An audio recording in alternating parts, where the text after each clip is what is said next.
Welcome back, guys. This is Vardhan Kulkarni again. We'll be like, we'll just look into what is social entrepreneurship again. Um, Today, on the topics, what we'll be covering into is what is social entrepreneurship, again, features of social entrepreneurship, the entrepreneurial process, role for a social entrepreneurship, who is a social entrepreneur, and again we'll also look into what is entrepreneurship again. Then we'll know how to become a social entrepreneur, and then again self-assessment again, right? So basically, what is a social entrepreneur? If you can see, there is a so what is the difference between a social enterprise for a profit organization and a non-profit organization? So see, profit organizations, you tend to make some money out of some service. And again, from a non-profit organization, you tend to give some service, and without any profit, or don't tend to take money from the or expect the money from in return. So as in, you could see, social enterprises is, you can, the business whose primary purpose is to create a positive community impact rather than the generate profits. So for individual shareholders, they measure success with the attainment of both economic and social value. So in this social enterprises is, you see, there's a lot of the primary purpose of creating a positive community within the impact, rather than generating profits. As you can say, it can also be said as a non-profit organization as well. And for profit organizations, business whose primary purpose is to making money for the owners and shareholders. So they are generally uses financial returns on investments as their measure for success in seeking to generate a maximum profit. So their main purpose is of making money. You could see, many other organizations who are trying to invest some money, or to make more and more money in order to have a better growth of their organization as well. And there's a lots of non-profit organizations which states that to seek create the maximum social return on investment. In other words, to make the biggest positive community impact. So these organizations receive a special status under the law of are exempt, that are many taxes. So in these cases, taxes are exempted. So, and there are usually depend on donations, grants, and volunteers to cover the operation costs. Impossible to possible things is an example for non-profit organizations. So here in today's sessions, we'll be looking at what is social entrepreneurship. Social entrepreneurship is a process through which the specific types of actors, not as actors called, like Salman Khan or Hrithik Roshan. So actors are those kind of people who actually work for the enterprises or the organizations. So they are called specific type of actors, called social entrepreneurs. So they create and develop organizations that might be either social entrepreneurs or other type of organizations, right? Then we'll look into further, so what's features for social entrepreneurship? So here, a passion driven, every entrepreneur is always a passion driven. Social entrepreneur do what they like and do are more determined to pursue their objectives in a best way. You could see, there's a small picture below. You could also see that there's a clear understanding for a local needs. So what the local needs are. So the social entrepreneur tries to solve the local needs in order to they understand the community. They also know the social entrepreneur knows what the community is looking for.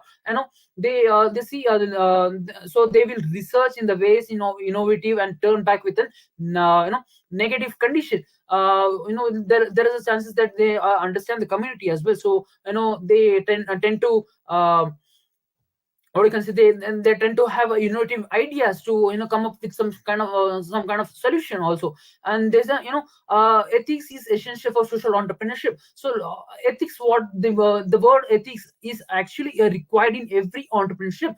So doing the right things in the nature for the social entrepreneurship, the values for generated into and out of organization, which generates a greater confidence with the stakeholders. So it also, when we have a certain type of ethics in your entrepreneurship skills, so then there itself, you have a greater confidence with the stakeholders. And again, it generated great of natures within the social entrepreneurship. Then again, people who are yet to change the world, they have a strong desire to change the world again. So while it is difficult to change the world, as the business of the social entrepreneurs aims to take a first aim to their community. They know that someday their entrepreneurship may create on an impact that can be multiplied by themselves as well. So or someone else. So in the end, the important thing is to make a positive change in people's life, so that they could change, or change the world, in fact. So probably the direction of the world, which is the people are thinking in the right way. Entrepreneurship skills, or the business of a single entrepreneur can change the view of the the mindset of the people who are living in the world. So no, let's look. There are certain process as well. So now let's just look into entrepreneurial process as well.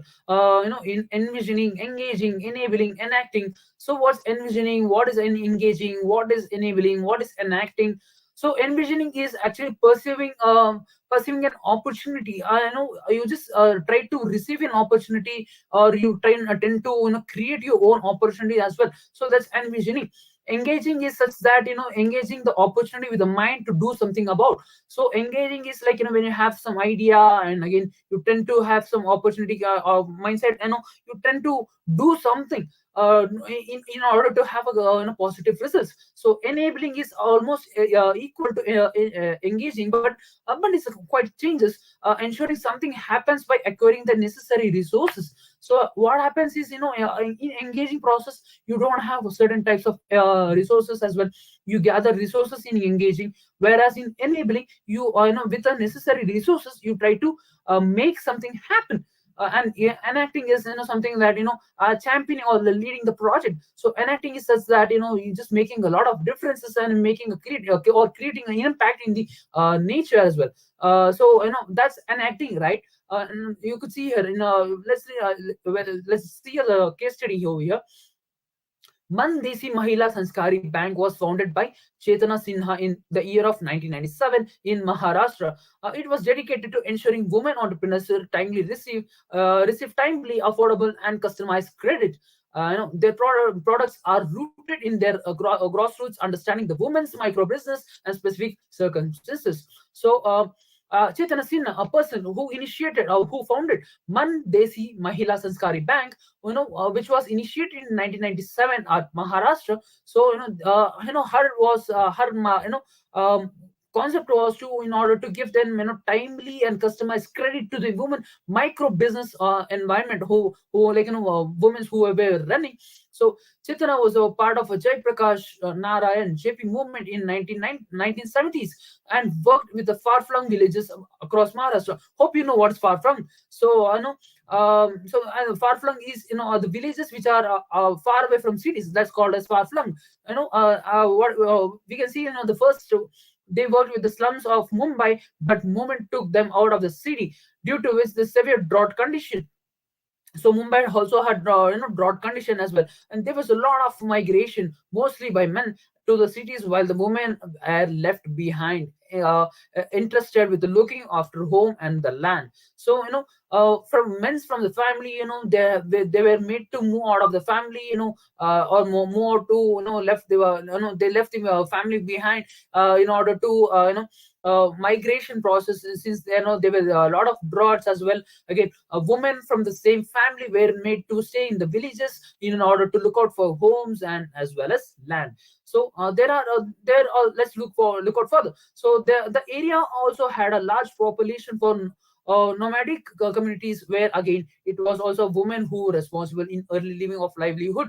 So here the women from the these small villages were actually had a large responsible on the earning on for the livelihood process. So they were a corporate societies where they did not address the needs of women. They found that the main concern of the women was to have some financial savings of their women, and the challenges has to design the product that would suit their need. So Chaitanya, what she did was, she designed, initially she found the bank.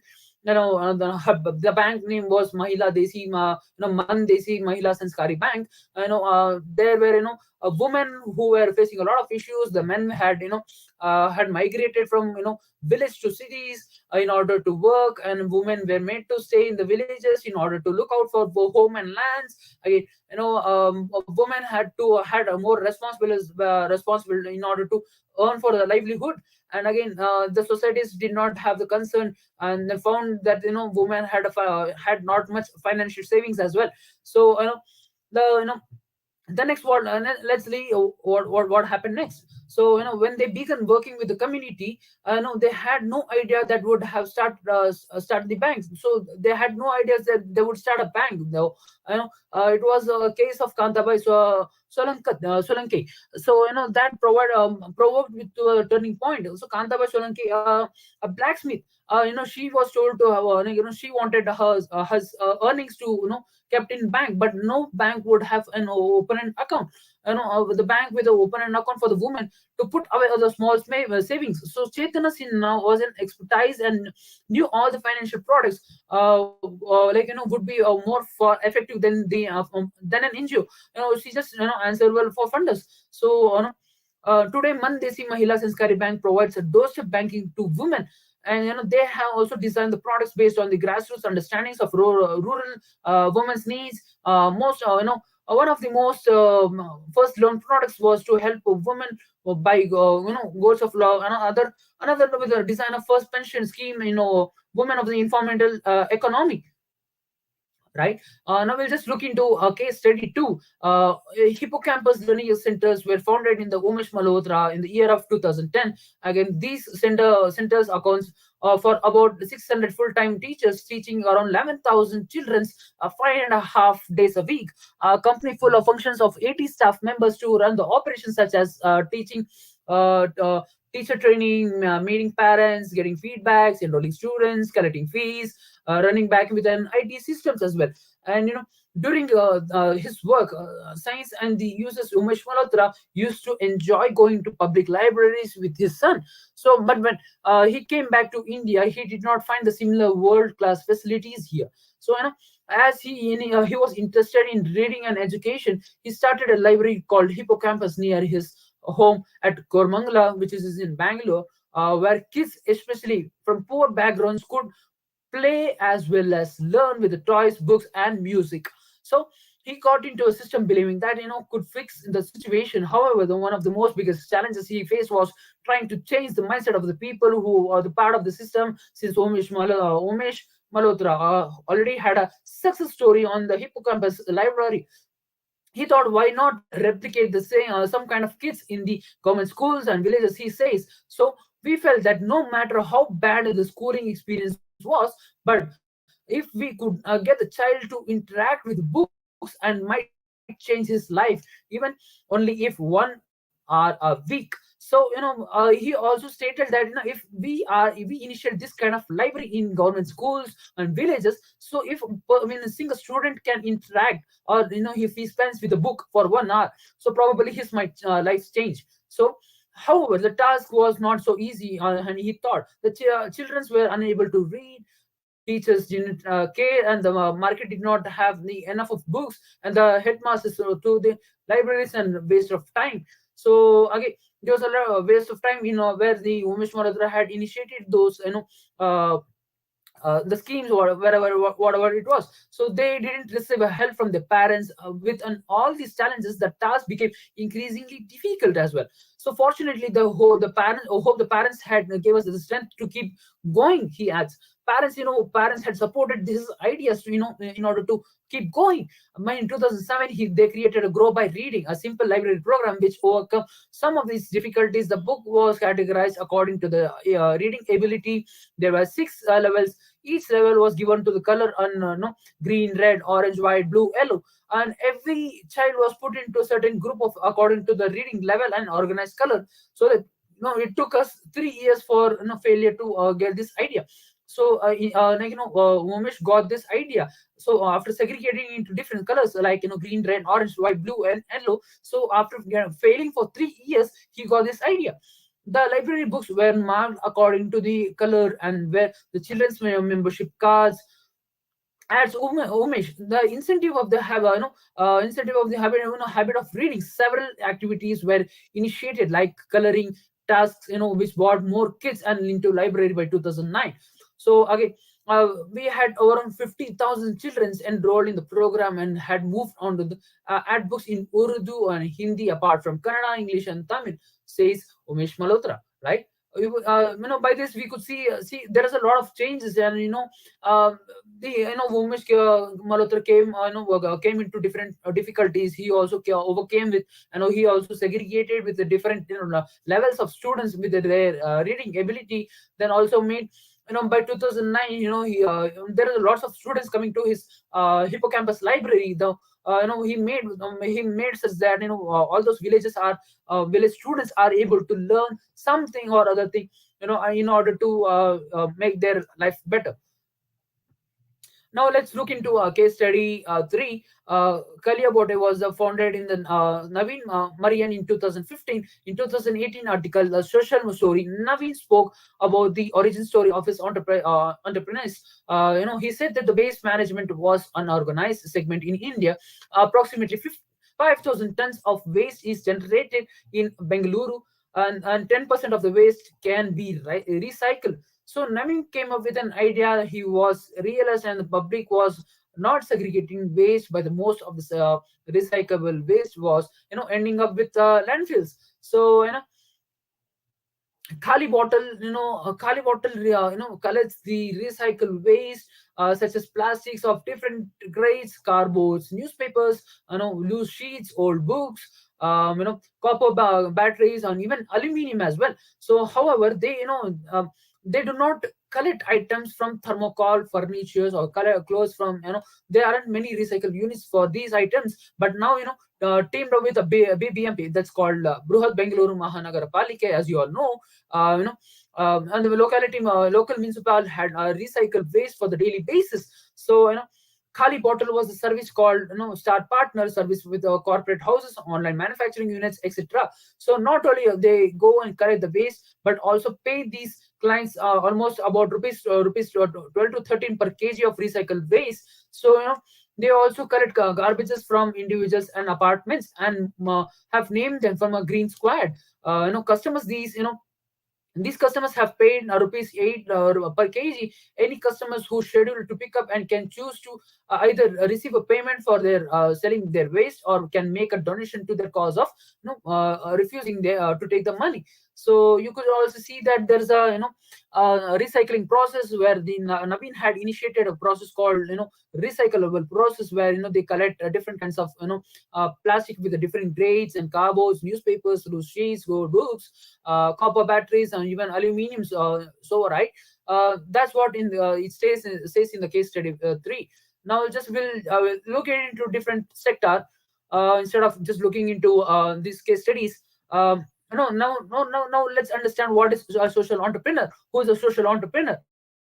So describe a social entrepreneur who own words. So if you can by 3 of our case studies, we could understand that a person who changed for the social need, who initiated a good cause, a good idea for the social need, from that idea in the social people, just like latest example, Naveen, who initiated, who collaborated with BBMP. you know they go to different homes, they collect different kind of waste materials, right? So Naveen, who initiated that idea, who was an entrepreneur, can also be called as a social entrepreneur, right? And what are the qualities for the social entrepreneur? So there are different qualities for the social entrepreneur, but now basically a social entrepreneur has to have some kinds of mindsets, basically. So now let's look into mindsets. What are those? And as we saw mindsets before, but the similarity of mindsets are Here again, risk acceptance, action orientation, execution, interpersonal sensitivity, self-confidence, comfort with ambiguity, non-conformity, future focus passions, again persistence, right? Persistence, everyone has to have that in your life, right? Okay, social entrepreneur are the people who adopt a mission to create a sustainable social value. Recognize and relentlessly work to pursue the new opportunities to serve the mission, engage in a process for continuous innovation, adaptation, and learning. Okay, act boldly without being limited in the resources currently in hand. Exhibit increased accountability to communities served and outcomes who created it. So probably you might have got some rough idea. Now we'll just look into Yogita Agarwal, who was a young social entrepreneur, fixing the major issue of in India. We'll just look at the video and come back again.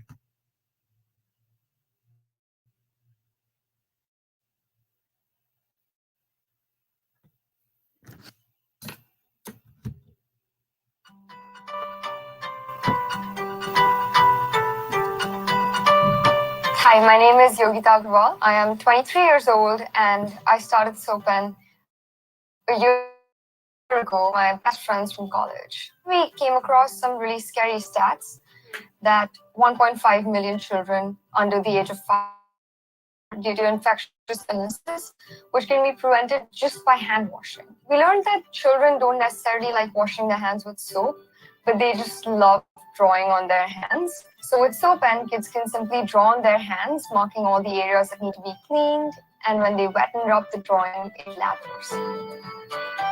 Because they enjoy the activity so much, it turns hand washing into a habit. They inherently just follow the 7 steps of hand washing. So we no longer have to teach them and nag them to wash their hands. Instead, they look forward to it. Parents have been super receptive to soap pen to the point that we actually had to start retailing the soap even earlier than we thought we would. A lot of parents buy soap pen to place it in their own bag to use it on the go and when they're traveling. It's pretty unusual for 3 young women entrepreneurs to get together for an Indian startup. But I think one of the key factors that helped us put together this company was the support from our respective families. And unlike the usual notion that you might be looked down upon being a woman entrepreneur or you might face a few more hurdles, we haven't had that problem. People have actually been extremely supportive of our startup and of the idea. The problem with working in the social impact space is that sometimes the issues are so daunting and the stats are so horrifying that we step back and we're like, I don't think I can do anything about this. But if you have an idea, and if there's even just a 1% chance that it might work, you should prototype it, check it, get feedback on it, because you might not know how effective this idea might be.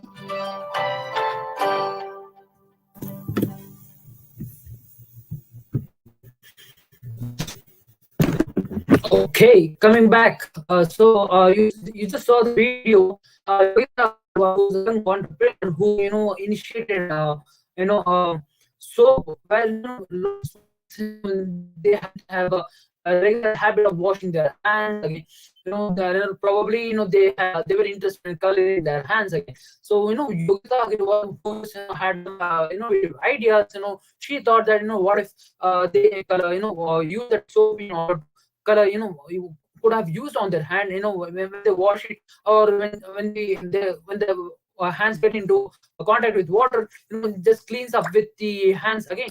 So Yogita also mentions that if you have ideas, you just do a prototype again. After prototype, you just need to get feedback in order to understand what where your product prototype stands for. Yogita also she says that if you can have a greater possible outcomes, or if you have some ideas, you should definitely go for it, and you should probably change for the social cause, right? So here you see some examples of what are the problems that were identified the social entrepreneur. Social entrepreneur, the problems where kids weren't regularly washing their hands. Probably they might have been ill and fell ill, and again, who are the target group of people? So focused on, there is a small group of people, small age of between like 5 to 10 years, or approximately you could consider from age of 2. So those kids were, just don't wash their hands regularly. So they were interested in the hand, right? So they were the target group of people. Then again, you could see, what was the solution the social worker found? Solution was, she developed soap, which was in form of cubical structures, where they could color their hands, or instead of coloring, they could use the soap and to apply on their hands again. When they wash it in the like water, probably that soap would have clean their hands again. So that would have been a regular practice while cleaning their hands again. So she also mentions that. And to become an entrepreneur, the activity flows again. You need to brainstorm it. You should pick up the best idea. You should have a set of goals.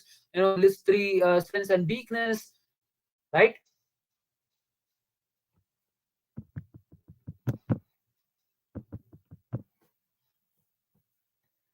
What happened?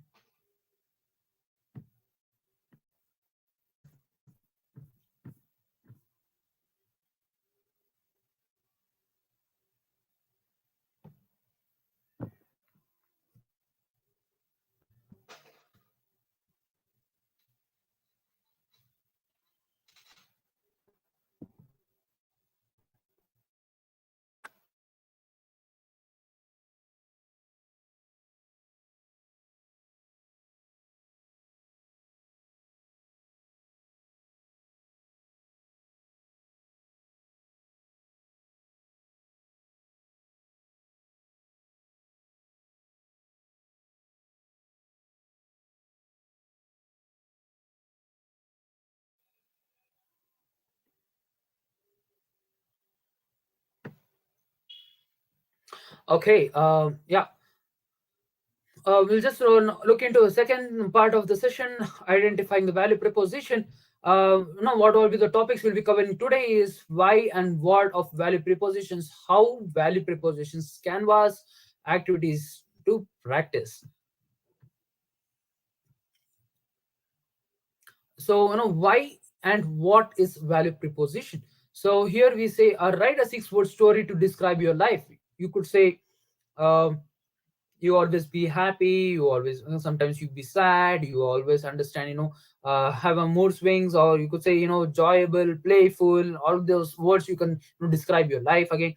Angry mindsets, or sad mindsets, crying mindsets, anything can be added again. Why do you pick up these 6 words to write your story with? So these 6 words can describe your story again, of your life again. Why? So each word can describe your life story, right? So again, why do believe this is the most important thing to share? So if you're trying to share with me, why do you think, why is it so important again? So probably you should also know that, why do you want to portray yourself in front of others, in order to explain your life story, right? So what is our value proposition? So pick up your favorite car brand, list down the reasons why do you like to buy the car from this brand. If you can see, if you select a car called Lamborghini, or let's come back with a BMW, Audi, all right. So there's lots of cars. You list down the value or reasons, you list down the reasons why you should purchase that kind of brand in your life. So that values can add in your life, right? And visit the company's website. You see what website is highlighting about their products, and if you can see, if you, does it matches with your match list again. If it matches, then again you consider to buy it or not, right? Then again, you rethink of it, what what to work on with, what do you think on the value proposition again. And so you just think of it again to whether to purchase it or not again. You also look into it, there whether there is several options to get the same kind of decide, or what you can say, desired value, or desired products, or if you're trying to see or decide, or you can say, what you can say, value, I could say, value. I'm not getting the right word to explain, but you could say, what do you think about the components of a value proposition? So a value proposition is like why or should potential customers to buy for you. I know it communicates the benefits of customers can expect from using your products. So what happens is, if you're giving some reason, that the reason has to answers why. For example, if you are interested to buy an iPhone, so you see, you also understand that why are you interested in buying that phone. Probably you're interested, if I can say, you also know that that mobile has some greater camera quality. Then again, why do you have want that again? Then you could also explain that, yeah, my device, my previous old device doesn't have a good quality camera quality, so that's the reason I am trying to shift into iPhone, right? So that's a value proposition. So a value proposition is not an evaluator pitch. It's not an evaluator pitch, but which simply defines what do you want and what do you do and who you help. So again, it's not it is just a unique selling point where it's just focused on specialty claims and guarantee specifically to set your competition again, right? So again, the core focus is to value proposition is to connect the benefits of the product to service and problems of a customer face. So when customer faces a problems and you give out some benefits from the products, you tend to express them. So that's a problem of value proposition called, right? So how do you make a value proposition? You tend to give a relevancy, you give a quantified value. Again, you differentiate from other products again, right? So what's relevancy again? So explain how a product solves the customer's problems and improve their situation. You could say relevancy, like if you can just give out some right, if you can just give out some situations, so that if you use this kind of product, this might of situation may occur in your life. Or if you use our product, this kind of situation might, and your problem is solved in this manner, right? Quantified value is just deliver specific benefits. Again, differentiation is that tell the ideal customers why they should buy from you and not from the competition, right? You also tell customers what they want, what are their fears, what are their needs. Again, apart from that, is there any other substitutes, right? When you look out for the product, you also see what is the benefits of purchasing that. Again, you also ask the people who already owns that product. You also ask the customers feedback, or probably could say, you also go on the experience from the people who have the product. Again, you also look into it, features, what all the features are. For example, as I was just saying, if you are trying to shift into iPhone, you also see what are the benefits of having the iPhone. And you want to ask the experience of the person who is already having an iPhone. Then again, you also look into the features, what are those. Then again, is there any other substitutes rather than iPhone, or with the same features, right? That's what it is. Again, value proposition with the Zoom cars, it's all the same thing. So before we go, you have got to start with the customer's experience and work backwards. So when you consider customers feedback, again, work backwards again. Uh, Therein you consider, you tend to understand what customer wants, what customer doesn't need. Based on them, you obviously tend to work backyard, right? So we are will understanding the market on the customer's point of view. So we'll on today's topic we'll be covering on who are the customers, who are the users, who are the beneficiaries. Identify the customers, users and beneficiaries. Again, in-depth understanding of customers, and think of the situation, case studies, self-assessment, right? Here we'll just look into customers, users and beneficiaries. So let's understand who are the customers, who are the users, who are the beneficiaries. Let's consider the situation. There is a primary school in the rural district of Karnataka. There are various participants involved in the smooth functioning of the school. Consider the following participants: the state government, parents, children who attend the schools, and the society in general. So according to you, in this situation, who are the users, who are the customers, who are the users and beneficiaries, right?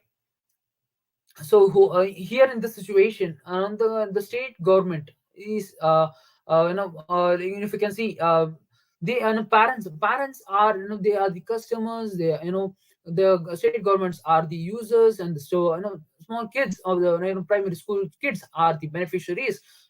Are there some people, or there is any differences, if there is some other people or there is any differences? So you could see there are the customers are parents, and beneficiaries again, beneficiaries as both well as parents as well.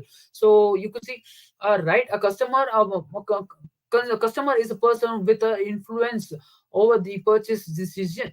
So either because they are paying for it, or because they could persuade, or whoever is paying, though, or they make an active choice to support you as well. In this situation, I know that is, that was given the state government, and parents are customers as well. So, and now let's look into an end users. End users are, the person who ends up expertising your product, and for the service in situation, the childrens who attend the schools, and the childrens are the end users again. So let's look into beneficiaries. Who are the beneficiaries here? This is a group of people who, who lives in improve as a result of the product who service.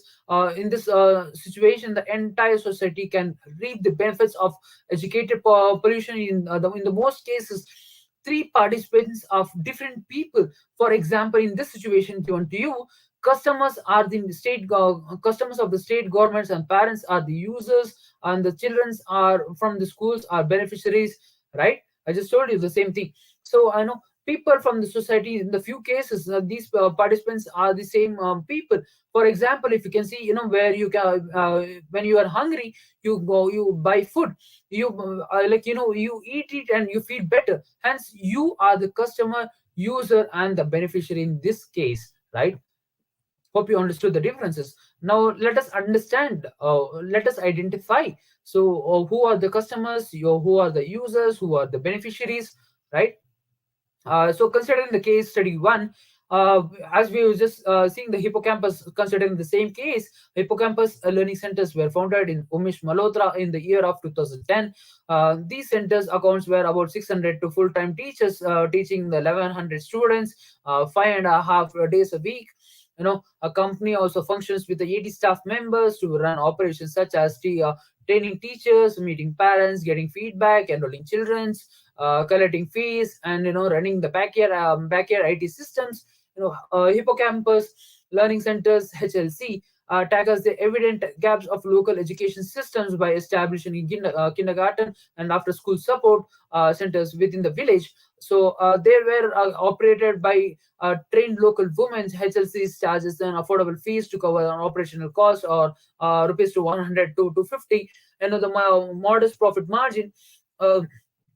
Thereby leading the sustainable and so scalable businesses. HLC's models provides a high quality and affordable community-based education services, and they had a focus on improving learning outcomes and ensuring the children's for excelling it, right?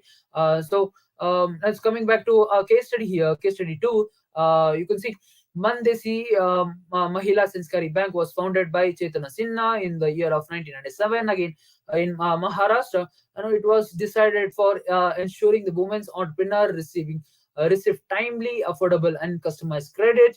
Uh, their products were rooted in their grassroots understanding of a woman's micro business and the specific circumstances.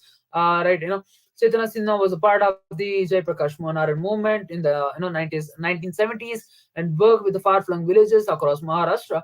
Now, they found that a main concern of the women was have some financial savings on their woman bone. The challenges was to design the product that would suit this need. Probably you could also see that they had begun working on the community. They had no idea that would start a bank again. And it was the start of the case of Kantabai Solanke, that provided the turning point. So Kantabai Solanke, but blacksmith had told them, she wanted to save her earnings by no bank with an open account for her, because she said her savings were too mirage, no, because I'm too small. And again, they realized that they were, required with the bank, that would open accounts for the women and put up way on the small savings. Chetana Sinha or had a, expertise and knew that a financial product would be a far more effective than an NGO, which is just answerable to the funders as well.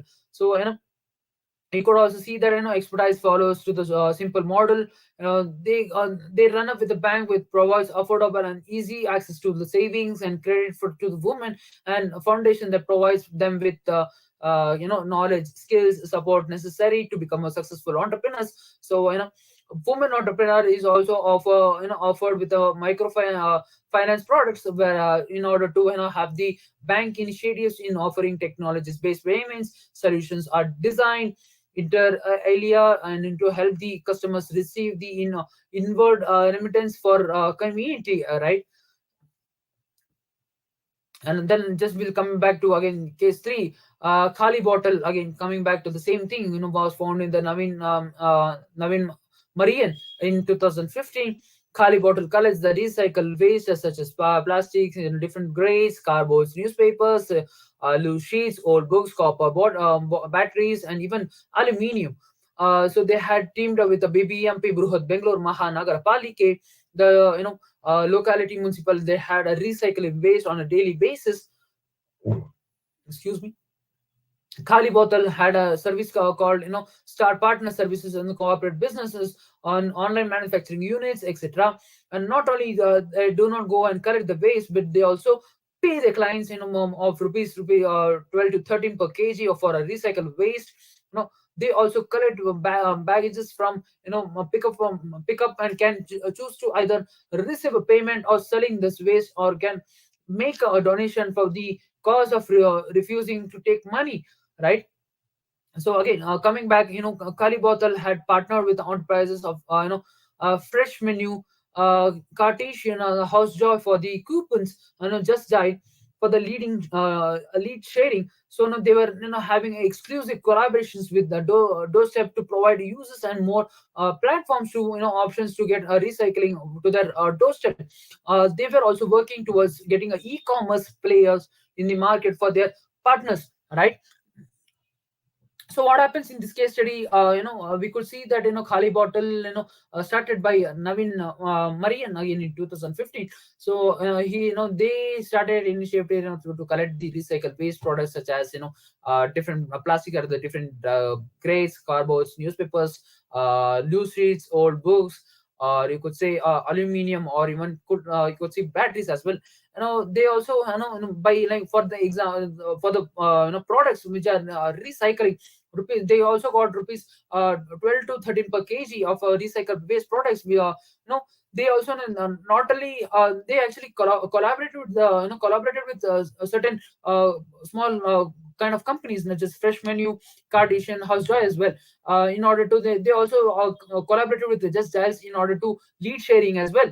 So they also plan to increase with the e-commerce players in the market as well. That was the motive behind this in this case study 3, right? So we'll just look into case study 4. So Tarun Neutrals was founded by Ruchi Jain in 2016, and Tarun Naturals is an endeavor to empower the safeguards small scale farmer communities to protect their livelihood. By empowering them, environmental services, the organization works on the product. Protect India's ancient wisdoms on sustainable agriculture practices, while also ensuring the value-added livelihood becomes for more communities with works with it. They also ensure for the trade markets with to end products. So this business started with the selling jaggery. Today it's manufacturers and sells the host of the products like turmeric, pulses, spices, nuts, seeds, oils, kapil, where wheat flour. I mean sourdough flour, black rice, etc. There's some aspects that Taro Naturals is working on agroforestries and the ecosystems restorations. So this here is a Taro Naturals, which was initiated in 2016, as you can see that. Probably that they also had sustainable agriculture practices where they also grown they also had products called you could see that turmeric pulses, spices, nuts, seeds, oil, wheat flour, sawdust, black rice, right? So that's what the initiative was the case studies for looks, right? Just let's look out further. uh, so why do we as a social entrepreneurs need to focus on users, beneficiaries, and customers as well? So here we could see here is focusing on the different participants, knowing the difference between them will enable you to tailor the needs and assure the resources are the use that will have to greatest impact. Now social and traditional, there are two different types of social and traditional methods. So you could see here that one of the reasons why social entrepreneurship enterprises is very different from traditional business is because they were focused on extensively on foreign questions. uh, who are the solving problems, and for how long, and creating a value for them. You could see the answer these questions is you need to know the difference between the customers, users, and beneficiaries. To be a social enterprises, you need to understand the creative ways to serve all the people. That also that would makes the difference between the traditional businesses, right? Once the social mission is established, the enterprises needs to set up and things that don't know how would you create a business model to power it. Again, coming back with social enterprises to try to solve a specific social problem and implement different kinds of interventions of the same some of the same. People who are directly affected by the problems are the ones who is getting benefited for the intervention or the solution. Or sometimes people who pay for this are their customers, and again have an NGOs or something like that. They are social ventures to get more creative ideas to find customers to pay with their products or services, right? So let's look into it in depth, understanding who are the customers are. Now again we'll see the case study here. Roberta Ventura is her husband who just ran a SEP Jordan since 2014. Again, this is an innovative social enterprises by Jared Shah, who is just like one of the several refugee camps in the Jordan. So there's a goal to match the fashion and the social impact. Again, this enterprise sells a hand embroidered accessories around the world, but the heart of the project was craft women who happened to be a refugees inside the Jerusalem. Premium prices of is attached to each item that they sell, and target customers of the enterprises are spending individuals and mostly women. So here, what happens is the most of the cases, like what motive do you think the customers have when they buy the product mentioned in the case study? So the women who are actually working, the craft women working here are majorly trying to help the product serve the social causes. Premium prices are tagged here, right? And you could also see that who are the customers, what are the customers want to buy and what they wanted to buy, right? So think about the situation. What if the situation is like the think about the problem of poverty of a young youth. You have two options to tackle these issues as social problems, right? You can start up a drop in the program where you can provide outreach services, employment training, financial literacy to help the participants to pay and decide the registration fees. Then again, you decide to launch a financial library, help the workshops for a month by collaborating with according to firm accounting the firm that agrees to fund half of the project along with the providing trainers for the workshop, right? So now, which opinion would you choose to tackle the issue? So what happens is, why do you think this option, is appropriate? Into in you also review this both the situation again. Then also review which suits the best according to your mindsets. Again, it depends upon the situation you are in, and you also look into which you see that which of the program can help the you just review back the system, and again you also think of it where the situation can help the students or sorry customers or the users or the beneficiaries, which helps the situation or which customers can be beneficiated, right? uh, you could also see that are there any negative consequences if you choose the first option to tackle the issue. So that's what I just said you. Now you just review the situation, and you just see that if there is a drawbacks from the situation A or B, you tend to have kind of options in your mind, or you just have some idea, a rough minded idea that this that A situation A, situation B can be implemented in order to be benefited to the social cause, right? Again, there's a lot of case study again here. uh, from here to tomorrow, I'll just continue. Thank you for being so patient. This is Vardhan Kulkarni signing off. Thank you. Bye bye.